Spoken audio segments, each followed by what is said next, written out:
Hey guys, this is Zara, ang inyong bike wonder. I will be testing the newest Surly's handlebar. Ito yung tinatawag na Surly Corner Bar, pero wala pa kasi nito sa Pilipinas. Kaya itetest muna natin yung replica ng Surly Corner Bar o yung tinatawag na Kanto Bar. At titingnan natin kung kamusta ba yung performance niya.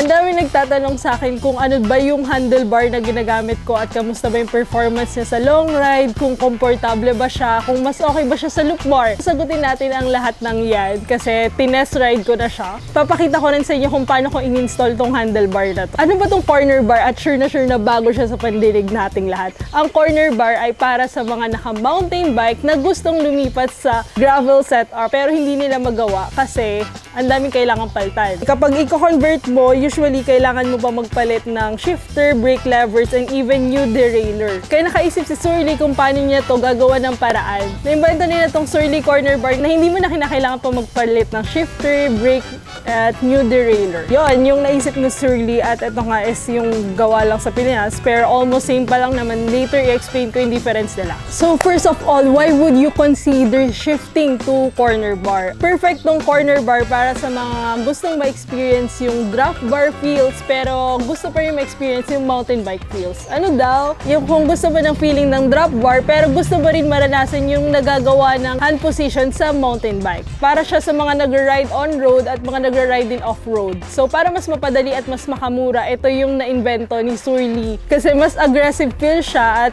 into aerodynamics more than comfort. Mas stable tong handlebar na to compare sa mga typical drop bar kasi wider siya, meaning mas may control ka sa stability, mas madali mo siyang i-maneuver. At may konting comfort na rin. Compare sa mga typical na road bike, naka-experience ako before ng road bike na handlebar.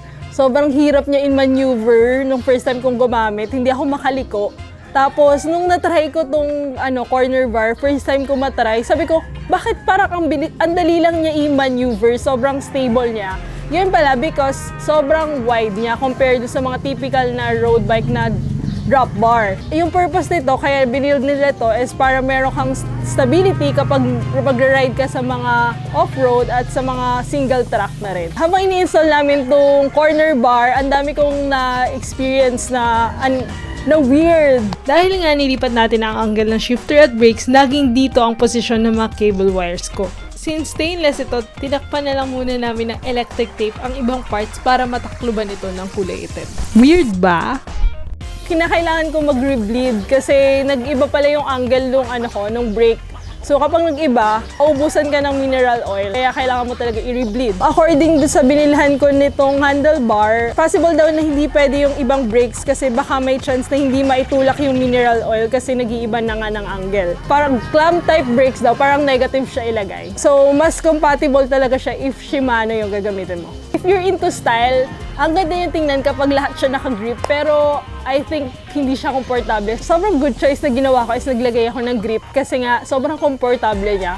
At yung problem ko lang kasi medyo yun nga, hindi siya ganun ka-upright. Siguro nanibago lang din ako. Pero hindi siya ganun ka nakakangalay. Parang nasa gitna lang siya. I think depende na lang din yung sa sukat sa ng bike. Kung comfort yung top priority mo at ayaw mo nang masyadong aggressive, pwede mong gawing positive yung stem mo at adjust mo na lang din into shorter stem. At yung naging issue ko kasi medyo hindi ka level nung saddle ko yung handlebar ko. So, I think kailangan ko pa siyang i-adjust para mas maging komportable. Komportable talaga if meron kang grip compare sa bar tape. Soft niya eh. Yung ginamit kong bar tape is tig to 200 pesos tapos yung grip ko is 80 pesos lang siya. So yun, nag-work naman siya for me. Siguro yung upgrade ko lang dito is magdadad lang ako ng extender para mas upright pa yung position ko. So I think sobrang perfect na nito. At unang beses ko palang matry siya. Ang saya talaga, like sobrang saya ko nung time na yun. Kasi nag-expect ako ng something na parang masyado siyang aggressive, hindi siya komportable, ganun. So far, okay naman siya. Hindi siya yung kagaya na ina-expect ko nung first time ko makatry ng road bike na sobrang nakayuko, tapos nakakangalay, iba siya. So yun, try nyo na lang para malaman nyo. Tapos, dumidilim na po paggabi na. Pansin ko din na mahirap mag-shift sa front kasi ang layo masyado. Okay lang kasi bihira naman ako mag-shift. At kung mag-shift man ako, medyo malayo-layo yung buwelo. So, dito ako mag-shift. At ganito siya kalapit naman, sobrang okay lang siya. Better talaga if may grip ka dito kasi sasakit yung ganto mo if wala kang grip. Madalas mag-shift ka pa taas, diba? Mas madali lang din naman mag-shift pababa. Kapag lumulusong, tapos matagal mo siyang ginagamit, medyo mahirapan ka lang. Pero solution kasi dyan, magsuot kayo ng full gloves para mas madali kapag mga lusong. Pero so far okay naman ako, komportable naman ako nung nagbe-brake ako. Akala ko kasi mahirap siya kasi lalo na naka-rough road, diba? Usually sa rough road, dito ako kumakapit. Minsan tumatayo nga din ako na stable pa rin naman siya kahit papano. Para lang ako naka-mountain bike na feels kasi ang dali lang niya i-control, pero medyo mababa lang ako kasi super aggressive kasi nga nandun yung kamay ko. Tapos, eto naman, kapag naglagay ka kasi dito ng maraming accessories, hindi mo na siya ganun makakapitan. Kaya limited lang yung pwede mo ilagay dito. Siguro bang hanggang dito lang. Etong part na to, ginagamit ko lang siya kapag mga patag kasi ito yung pinaka-upright na position. Rare ko lang gamitin ito. Sa ahon, dito ako kumakapit. Like sa mga typical drop bar, meron talagang hood. Pero ito, meron lang siyang napakaliit at hindi ko na siya nalagyan ng bar tape. Pero may nagsuggest sa akin na may nabibili daw sa Shopee na pwedeng extender para makapitan mo kahit papano ng konti yung hood nitong corner bar. Sukat itong buong stainless canto bar is 600 grams.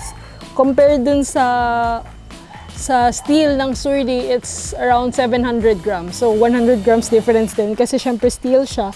At meron siyang 22.2 clamping for brakes and shifter. It's 31.8 stem clamping. 600mm yung width na to at compared dun sa Surly na width, it's 673. So medyo mas malapad yung Surly corner bar.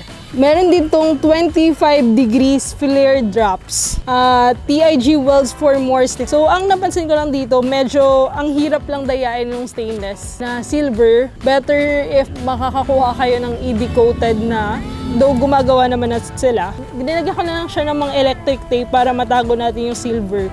Ano to, 100% gawang Pinoy. Mirror finish na rin siya. Ang maganda kasi dito, 10 lang yung ginagawa nila. So, hindi rush yung mga paggawa nitong mga handlebar. Compare ko lang siya dun sa mga na-realize ko, experience ko dito kung ano yung mga positive side tsaka yung mga negative side at bakit ikikip ko siya at bakit hindi ko siya ikikip at mas pipiliin ko yung loop box. So, yung naging problem ko dito, if ito try natin siya for bike packing, medyo kukulangin lang ako sa lalagyan ng bags kasi nga may mga wires dito at mahirap maglagay ng bags. So, yun yung mag-i-issue ko. Hindi ka makakapaglagay ng mga ibang bags dito kasi ang daming wires. Though pwede pa naman siyang iksian. So, loop bar ko kasi masasacrifice ko siya if mawawala na siya. So yun, if maglalagay ka din dito ng tent, ito yung usual na size ng tent ko.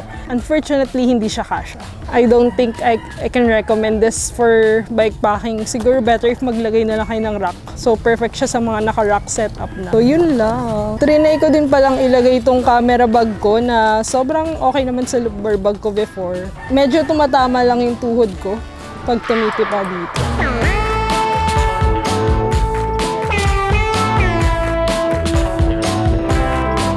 Number 2, magiging issue ko yung hand position kasi if ever may mga bags na ako, hindi ko na rin mahahawakan masyado yung ibang part kasi lalo na kung may mga accessories ako. So magiging issue ko rin talaga yun, lalo na ako na maraming gamit. So nakadepende na lang din talaga yun sa tao. Kasi ako, napakarami ko talaga laging gamit. May mga camera gears ako. So ang laking kawalan kapag lumipat ako sa loop bar to corner bar. Kasi una sa lahat, mawawala yung loop bar bag ko. Tapos ang dami kong hindi malalagay.